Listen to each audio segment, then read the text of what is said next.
जय माता दी मित्रों, 30 मार्च 2025 चैत्र नवरात्रि पर पूरे 500 सालों के बाद 5 ऐसे दिव्य और दुर्लभ महायोग बनने जा रहे हैं, जिससे 5 राशियों पर साक्षात माता रानी की विशेष कृपा होने वाली है। 5 राशियां चैत्र नवरात्रि से ही करोड़पति बनने वाली है। इस बार कई दिव्य वर्षों के बाद नवरात्रि में माता दुर्गा हाथी पर सवार होकर आएगी और शास्त्रों में देवी की हाथी की जो पालकी है ना, उसे बहुत ही ज्यादा शुभ माना गया है। उसके साथ ही नवरात्रि में आज ही के दिन यानी कि 30 मार्च को शुक्र देव भी राशि परिवर्तन कर रहे हैं। साथ ही शुक्रादित्य योग, बुधादित्य राजयोग, स्वार्थ सिद्धि योग, अमृत सिद्धि योग के अलावा कई दुर्लभ योग का महासंयोग बनने वाला है, जिससे नवरात्रि के 9 ही दिन बहुत ही अच्छे और शुभ होने वाले हैं। तो चलिए एक एक करते हुए जान लेते हैं नवरात्रि में किन किन राशियों पर माता दुर्गा की विशेष कृपा होने वाली है, किन राशियों का भाग्य अचानक से चमकने वाला है। और साथ ही नवरात्रि में माता दुर्गा को प्रसन्न करने के लिए राशि के अनुसार आपको क्या क्या उपाय करने चाहिए, तो उस सभी महत्वपूर्ण जानकारी इस वीडियो में चर्चा करेंगे। ऐसे में वीडियो को लास्ट तक जरूर देखिए। वीडियो की शुरुआत करते हैं। सबसे पहले तो आप सभी को चैत्र नवरात्रि और हिंदू नववर्ष जो कि विक्रम संवत 2082 का आप सभी को बहुत बहुत बधाई और शुभकामनाएं। ये आने वाला हिंदू नववर्ष हम सभी के लिए मंगलमय, उन्नतिदायक, आनंद और ऐश्वर्य से परिपूर्ण हो। भगवान श्री राघवेंद्र सरकार की कृपा हम सभी पर भरपूर बरसती रहे, ऐसे ही प्रभु से मैं प्रार्थना करता हूँ। दोस्तों, वीडियो के नीचे कमेंट बॉक्स में जय माता दी अवश्य लिखेगा। साल 2025 में चैत्र नवरात्रि 30 मार्च यानी कि आज ही के दिन से शुरू हो रही है और नवरात्रि का समापन 6 अप्रैल को होगा। नवरात्रि के 9 ही दिन माता दुर्गा के अलग अलग रूप की पूजा की जाती है। 30 मार्च आज एक तो विशेष रूप से रविवार का दिन है, जो कि साक्षात माता रानी का ही दिन है। माता रानी हाथी पर सवार होकर पृथ्वी विचरण के लिए आ रही है। हिंदू धर्म शास्त्रों में बताया गया है कि जब भी नवरात्रि में माता दुर्गा हाथी की पालकी में सवार होकर आती है ना, तो यह बहुत ही अच्छा और शुभ भी माना जाता है। तो चलिए एक एक करते हुए जान लेते हैं। चैत्र नवरात्रि से ही सबसे पहली जो भाग्यशाली राशि बनेगी वो आती है मिथुन राशि, जिनके नाम का पहला अक्षर का, की, कु, बड़ा ग, छ, के, को और हा से शुरू होता है, उनकी मिथुन राशि होती है। मिथुन राशि वाले लोगों के लिए इस बार नवरात्रि में देवगुरु बृहस्पति जो है ना, वो पॉजिटिव परिवर्तन करने वाले हैं, क्योंकि गुरु ग्रह आपकी गोचर कुंडली से लग्न भाव में प्रवेश करेंगे। इसलिए इस दौरान आपके आत्मविश्वास में अपार रूप से बढ़ोतरी देखने को मिलेगी। माता रानी के आशीर्वाद से सभी रुके हुए कार्य पूर्ण होंगे। जो भी लोग नौकरी करते हैं या जॉब करते हैं, उन लोगों के लिए भी लाभ मिलने के योग है। जो शादीशुदा पति पत्नी है ना, उनका वैवाहिक जीवन शानदार रहेगा। साथ ही जीवन साथी के साथ तरक्की के भी योग बन रहे हैं। आर्थिक मामलों में सुधार आएगा, समाज में मान सम्मान बढ़ेगा, आप अपने रिश्तों में मजबूती ले आएंगे। इसके साथ ही पारिवारिक रूप से शांति भी बनी रहेगी। देवगुरु बृहस्पति के आशीर्वाद से मिथुन राशि वाले लोगों के लिए नवरात्रि में सस राजयोग और मालव्य राजयोग जो बन रहा है ना, शुक्रदेव के आशीर्वाद से वो आप लोगों के लिए बहुत ही अच्छा और अनुकूल सिद्ध हो सकता है। क्योंकि एक तो आपके जो शनिदेव है वो इनकम के स्थान पर आ चुके हैं, तो शुक्रदेव कर्म के भाव को देख रहे हैं। इस दौरान आप लोगों की इनकम में भी जबरदस्त रूप से बढ़ोतरी होगी। साथ ही आपके लिए नए नए अवसर के द्वार खुलेंगे। करियर और व्यापार के क्षेत्र में अपार सफलता मिलेगी। नौकरी करने वाले लोगों को जॉब में प्रमोशन या नई जॉब के अवसर मिल सकते हैं। व्यापारी वर्ग को कारोबार में नए ऑर्डर मिलेंगे, जिससे आप लोगों को काफी अच्छा धन का लाभ भी होगा। मिथुन राशि वाले लोगों को उपाय बताया गया है कि नवरात्रि में माता दुर्गा को प्रसन्न करने के लिए लाल फूल के साथ ही हरा फूल अर्पित करें। मान्यता है कि ऐसा करने से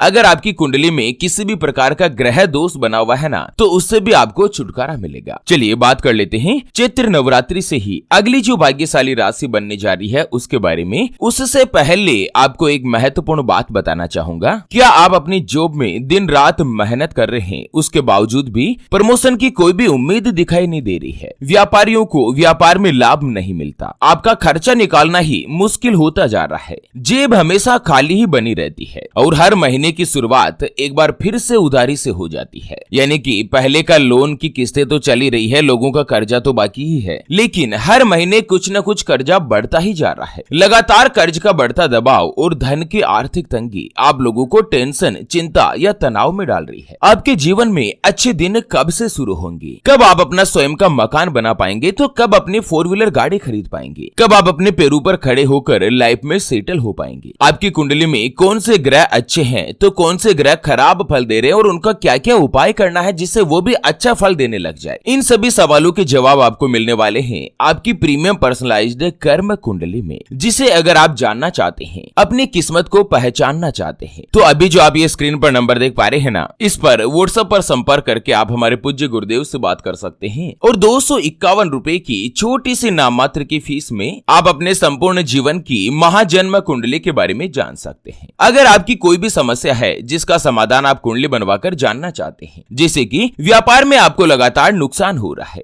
घर में धन की कमी बनी रहती है, या आपके ऊपर कर्ज बढ़ चुका है जिसको आप चुका नहीं पा रहे हैं, आपके बनते बनते कार्य लगातार बिगड़ जाते हैं, अटक जाते हैं, पुराना पैसा फंसा हुआ है जो कि वापस मिलने का योग भी है या नहीं, उसकी आपको उम्मीद भी करनी चाहिए या नहीं, क्या आपको जीवन में अचानक से भारी मात्रा में गुप्त धन मिलने का योग है या नहीं, पैतृक संपत्ति का लाभ कब मिलेगा, पति पत्नी के बीच आपस में बनती नहीं है, घर परिवार में लड़ाई झगड़ा या गृह कलेश बना रहता है, आपका विवाह का योग नहीं बन रहा है, बहुत जगहों पर रिश्ता देख देख कर आखिर आप थक चुके हैं, परेशान हो चुके हैं, लेकिन कहीं पर भी कोई भी रिश्ता फाइनल नहीं हो पाता, यह रिश्ता होकर बार बार टूट जाता है, आपको संतान का सुख नहीं मिल रहा है, बच्चों का पढ़ाई में मन नहीं लगता, बच्चे लगातार सरकारी नौकरी या किसी अच्छी जॉब की तलाश कर रहे लेकिन उनको सफलता नहीं मिल पा रही है, या लड़का लड़की का विवाह होने जा रहा है, संबंध होने जा रहा है, चाहे लव मैरिज हो या अरेंज मैरिज हो, विवाह से पहले आप दोनों का कुंडली मिलान करवाना चाहते हैं, अष्टकूट रीति से गुण मिलान करवाना चाहते हैं। अगर कुछ भी समस्या है ना, तो स्क्रीन पर दिए गए नंबर पर व्हाट्सएप पर संपर्क करके पूज्य गुरुदेव से बात कर सकते हैं और 251 रुपए की छोटी सी नाममात्र की फीस में आप अपने संपूर्ण जीवन की महाजन्म कुंडली के बारे में जान सकते हैं। चलिए बात कर लेते हैं चैत्र नवरात्रि से ही अगली यानी कि दूसरी जो भाग्यशाली राशि बनेगी वो आती है कर्क राशि, जिनके नाम का पहला अक्षर ही, हु,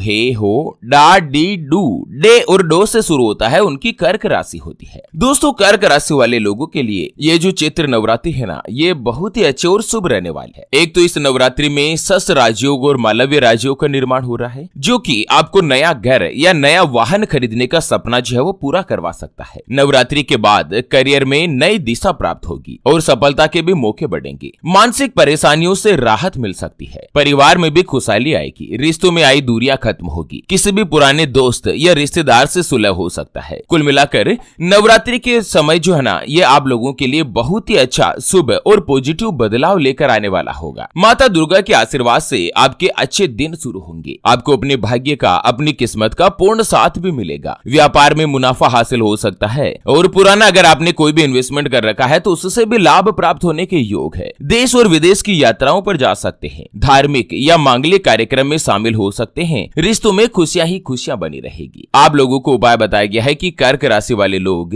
माता दुर्गा को सफेद रंग का वस्त्र चढ़ाएं, इससे देवी माता का आपको आशीर्वाद तो मिलेगा ही, साथ ही आपके जीवन में पॉजिटिव बदलाव भी आएंगे। अगर कुंडली में कोई ग्रह कमजोर है ना, तो दोस्तों ये भी आप लोगों के लिए मजबूत बनेंगे, स्ट्रॉन्ग बनेंगे। दोस्तों ज्यादा से ज्यादा संख्या में वीडियो के नीचे कमेंट बॉक्स में जय माता दी अवश्य लिखिएगा। चलिए बात कर लेते हैं चैत्र नवरात्रि से ही अगली जो भाग्यशाली राशि बनेगी वो आती है मकर राशि, जिनके नाम का पहला अक्षर बो, जा, जी, खी, खू, खे, खो, गा और गे से शुरू होता है, उनकी मकर राशि होती है। मकर राशि वाले लोगों को इस नवरात्रि में करियर में आपको बड़ी सफलता मिलने के योग है। जो लोग नौकरी या बिजनेस को लेकर परेशान थे, अब उनको राहत मिल सकती है। आपके करीबी लोग आपके मददगार साबित होंगे, नए अवसर मिल सकते हैं, यात्राओं से लाभ मिलने की संभावना है। तो शादीशुदा लोगों के लिए भी यह समय खास खुशियां लेकर आ सकता है। धार्मिक आयोजन में भी आप हिस्सा ले सकते हैं। मकर राशि में शनि की 7.5 चल रही थी, जो कि कल 30 मार्च को 7.5 का प्रभाव भी हट चुका है। भगवान शनिदेव भी आपके ऊपर विशेष प्रसन्न हो चुके हैं। ऐसे में यह नवरात्रि आप लोगों के लिए किसी भी वरदान से कम नहीं रहने वाली है। मकर राशि वाले लोगों के लिए नवरात्रि में जो देवगुरु बृहस्पति का गोचर होगा वो भी काफी अच्छा, पॉजिटिव और अनुकूल रहेगा। एक तो देवगुरु बृहस्पति आपके 10वें घर में प्रवेश कर रहे हैं और उनके प्रभाव से काम कारोबार में तरक्की मिल सकती है, व्यापार में बढ़ोतरी होगी, कर्ज और धन की किल्लत से मुक्ति मिलेगी। जो लोग नौकरी की तलाश में जुटे हैं ना, उनको रोजगार की प्राप्ति हो सकती है। साथ ही नौकरी करने वाले लोगों को प्रमोशन और इंक्रीमेंट मिल सकता है। जो लोग सरकारी नौकरी की तैयारी कर रहे हैं, उनको नौकरी में बड़ा फायदा मिल सकता है। माता रानी विशेष आपके ऊपर कृपा और मेहरबानी बनाए रख सकती है। मकर राशि वाले लोगों को उपाय बताया गया है कि आप लोग नवरात्रि में माता दुर्गा को खीर का भोग लगाएं, इससे जिससे घर परिवार में तो खुशियां बढ़ेगी, साथ ही आपकी जो आर्थिक स्थिति है, धन संबंधी परिस्थितियां हैं, वो भी बेहतर बनेगी। चलिए बात कर लेते हैं चैत्र नवरात्रि से ही अगली यानी कि अंतिम जो भाग्यशाली राशि बनेगी वो आती है वृश्चिक राशि, जिनके नाम का पहला अक्षर तो ना, नी, नु, ने, नो या ये और यो से शुरू होता है, उनकी वृश्चिक राशि होती है। वृश्चिक राशि वाले लोगों के लिए भी नवरात्रि में सस राजयोग और मालव्य राजयोग का जो निर्माण हो रहा है ना, ये आप लोगों के लिए बहुत ही अच्छा और लाभदायक सिद्ध हो सकता है, क्योंकि एक तो शनिदेव आपकी राशि के चौथे घर में प्रवेश कर रहे हैं, तो वहीं शुक्र देव भी आपकी गोचर कुंडली के 5वें भाव में संचरण कर रहे हैं। इसलिए यह समय आपकी सुख सुविधाओं में बढ़ोतरी करेगा, रिश्तों में मजबूती आएगी, घर परिवार में सुख सुविधाएं बढ़ेगी। साथ ही इस समय आपको कोई भी वाहन या प्रॉपर्टी आदि खरीदने का भी लाभ मिल सकता है। समाज में मान सम्मान बढ़ेगा, पारिवारिक रूप से तो शांति रहेगी ही, इसके साथ ही संतान की भी तरक्की मिलेगी। इस दौरान आपके घर में माता और पिता के साथ आपके जो संबंध है वो मजबूत बनेंगे। नवरात्रि में ही शुक्र देव भी उदय हो रहे हैं। शुक्र का उदित होना भी आप लोगों के लिए काफी अच्छा और लाभकारी सिद्ध हो सकता है। एक तो आपकी राशि में 11वें घर में शुक्र देव प्रवेश करेंगे। ऐसे में लंबे समय से आप लोगों के मन में जो भी दबी हुई या अधूरी इच्छाएं थी वो पूरी होगी। बैंक से लोन लेने के बारे में सोच रहे हैं तो इस अवधि में लेना लाभकारी सिद्ध हो सकता है। करियर की बात करें तो नई नौकरी के नए नए अवसर मिलेंगे। नेतृत्व क्षमता में बढ़ोतरी होगी, जिससे कोई भी महत्वपूर्ण जिम्मेदारी भी आपको सौंपी जा सकती है। व्यापारियों को कोई बड़ा ऑर्डर या बड़ी डील मिल सकती है। आर्थिक स्थिति पर भाग्य का पूरा साथ मिलेगा और इसके साथ ही पैसों की बचत करने में भी कामयाब हो पाएंगे। आपकी लव लाइफ अच्छी रहेगी, स्वास्थ्य का स्तर भी सुधरेगा। कुल मिलाकर चैत्र नवरात्रि आप लोगों के लिए अच्छे दिन लेकर आ रही है। आपके जीवन में मंगल ही मंगल होने वाला है। आप लोगों को उपाय बताया गया है कि नवरात्रि में माता दुर्गा को लाल चुनरी अर्पित करें। इससे आपके घर में सुख और समृद्धि आएगी और इसके साथ ही सभी नकारात्मक चीजें भी दूर होगी। तो चलिए मित्रों, इसी के साथ फिलहाल के लिए इस वीडियो को यहीं पर देते हैं विराम। फिर से होंगे हाजिर एक और नई और काम की जानकारी के साथ। तब तक के लिए ओम नमः शिवाय, जय श्री कृष्णा, जय माता।